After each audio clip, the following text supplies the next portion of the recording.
Assalamualaikum warahmatullahi wabarakatuh. Perkenalkan, nama saya Maitri Utari, NIM channel B018048.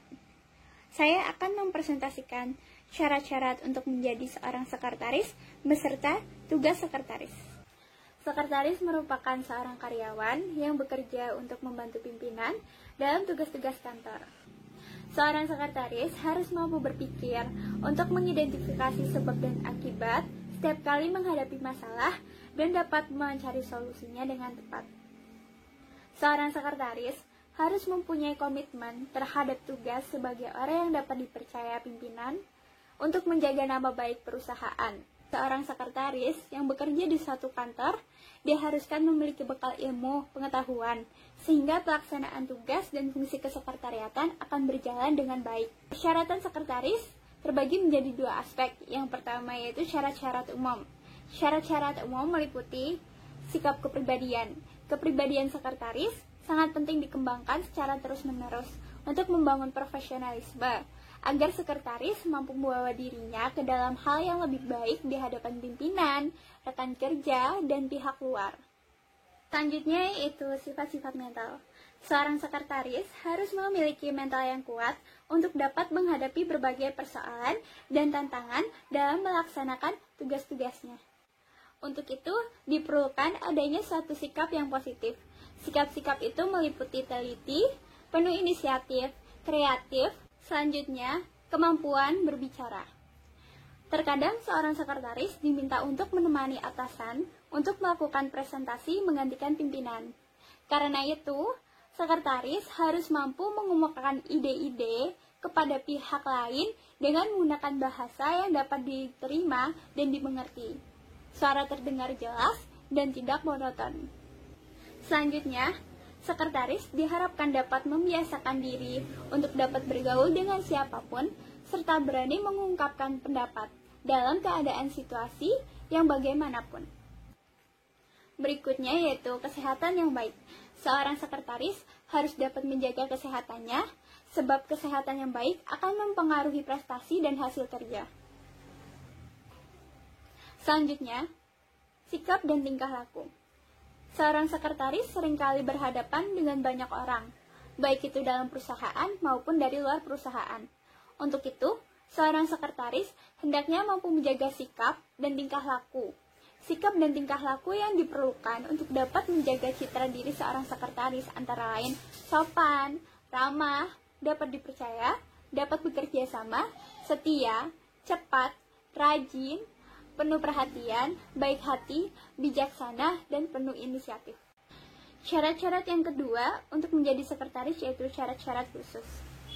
Syarat khusus yang dimaksud adalah syarat yang berkaitan dengan keahlian dan pengetahuan di bidang kesekretariatan. Seorang sekretaris dapat dikatakan sebagai sekretaris profesional apabila ia memiliki sejumlah kompetensi yang mendukung kualitas profesionalismenya. Apa sih kompetensi tersebut? Kompetensi tersebut meliputi yang pertama, kemampuan menangani telepon. Sekretaris bertugas sebagai penghubung atas setiap telepon yang masuk untuk pimpinan atau penghubung apabila pimpinan ingin berkomunikasi dengan relasinya. Tugas ini dilimpahkan kepada sekretaris agar pimpinan tidak terganggu dengan dering telepon yang dapat menghambat tugasnya. Lalu, kemampuan menerima tamu. Sekretaris berperan sebagai penghubung untuk setiap tamu yang ingin bertemu dengan pimpinan. Sekretaris memiliki hak untuk menanyakan tujuan kedatangan tamu tersebut. Apabila pimpinan tidak berada di tempat atau tidak ingin diganggu, sekretaris harus dapat membuat kata-kata yang sopan dan hormat agar tamu tersebut tidak merasa kecewa.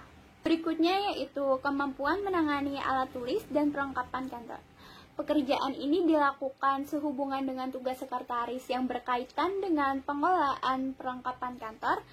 Berikutnya yaitu kemampuan menyusun pertemuan atau rapat. Seorang sekretaris dalam menyusun pertemuan antara pimpinan dengan relasinya, sekretaris bertugas untuk membuat dan menyebarkan undangan, menyusun acara rapat, dan mempersiapkan peralatan dan keperluan rapat. Yang terakhir yaitu kemampuan mengatur perjalanan dinas. Dalam mengatur perjalanan dinas, Sekretaris bertugas untuk menyiapkan dokumen yang akan dibawa pimpinan, mengatur transportasi, menghubungi biro perjalanan. Sekretaris juga mengatur akomodasi seperti penginapan jika diperlukan serta mengurus keuangan. Seorang sekretaris memiliki tugas-tugas yang harus dilaksanakan. Tugas-tugas tersebut terbagi menjadi dua. Yang pertama yaitu tugas rutin. Tugas rutin yaitu tugas yang dikerjakan setiap hari dan tidak memerlukan perintah khusus dari pimpinan. Tugas rutin diantaranya adalah sebagai berikut. Yang pertama yaitu menerima tamu. Setiap tamu harus diperlakukan dengan ramah, sopan, penuh perhatian, bijaksana, dan bersahabat.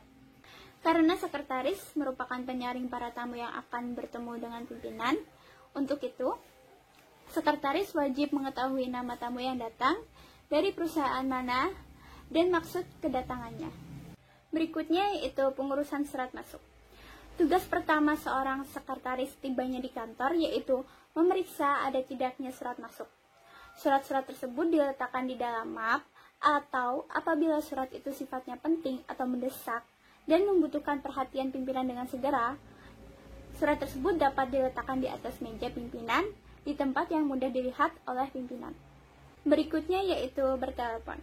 Karena bertelepon adalah berkomunikasi dengan suara, dan untuk menjelaskan sesuatu tidak dapat dilengkapi dengan mimik atau ekspresi, maka apabila berbicara menggunakan telepon, hendaklah memperhatikan hal-hal sebagai berikut. Yang pertama, menerima telepon dengan tenang. Yang kedua, berikan perhatian sepenuhnya pada saat Anda mengangkat telepon, supaya orang tidak perlu mengulang pembicaraannya. Yang ketiga, berhati-hatilah agar Anda kesal, tidak sabar, tergesa-gesa, tidak kentara pada suara. Yang keempat yaitu, sekretaris harus mencatat di buku telepon apabila ada pesan yang ingin disampaikan. Selanjutnya, mengatur jadwal kerja pimpinan. Seorang pimpinan tentu mempunyai banyak tugas. Tugas-tugas itu pasti tidak dapat diingat semuanya oleh pimpinan, dan tidak dapat diselesaikan tanpa membuat skala prioritas penggunaan waktu kerja. Oleh karena itu, sekretaris harus mampu menyusun jadwal kegiatan pimpinan. Yang berikutnya yaitu mengelola arsip. Arsip yang efektif dan rapi bukan hanya akan membuat sekretaris mampu menyimpan dan menemukan kembali suatu informasi dengan cepat dan mudah. Akan tetapi juga akan mempermudah pimpinan apabila suatu saat mencari informasi yang dibutuhkan. Yang berikutnya yaitu mengatur perjalanan dinas pimpinan. Hal yang biasanya dilakukan sekretaris dalam mengatur perjalanan dinas pimpinan antara lain mengatur tujuan, tanggal keberangkatan, dan transportasi yang akan digunakan. Yang kedua, mengurus akomodasi. Yang ketiga, sekretaris harus mempersiapkan jadwal perjalanan dan pertemuan yang akan diadakan pimpinan dalam perjalanan tersebut. Yang keempat, mempersiapkan semua surat yang diperlukan. Yang kelima yaitu sekretaris harus mempersiapkan semua dokumen pendukung pertemuan. Lalu yang terakhir yaitu sekretaris harus mempersiapkan keperluan keuangan. Dalam menyusun jadwal dan acara kegiatan pimpinan, sekretaris harus mengatur supaya pimpinan merasa nyaman dalam perjalanannya. Tugas sekretaris yang kedua yaitu ada tugas khusus. Tugas khusus merupakan tugas yang tidak setiap hari dilakukan, tetapi merupakan instruksi dari pimpinan. Tugas-tugas khusus yang pertama yaitu mengurus surat keluar. Mengurus surat keluar merupakan tugas khusus karena sekretaris yang mengerjakan dan biasanya menyangkut tentang perusahaan. Maka dari itu, sekretaris harus bisa menjaga rahasia perusahaan maupun pimpinannya. Selanjutnya yaitu menyusun laporan. Laporan dijadikan sebagai evaluasi terhadap sesuatu yang telah dilaksanakan. Melalui sebuah laporan akan dapat diketahui keunggulan dan kelemahan serta pelaksanaan kegiatan. Oleh karena itu, seorang sekretaris harus dapat menyusun laporan dengan baik dan benar. Sekian presentasi dari saya. Apabila ada salah kata, saya mohon maaf. Wassalamualaikum warahmatullahi wabarakatuh.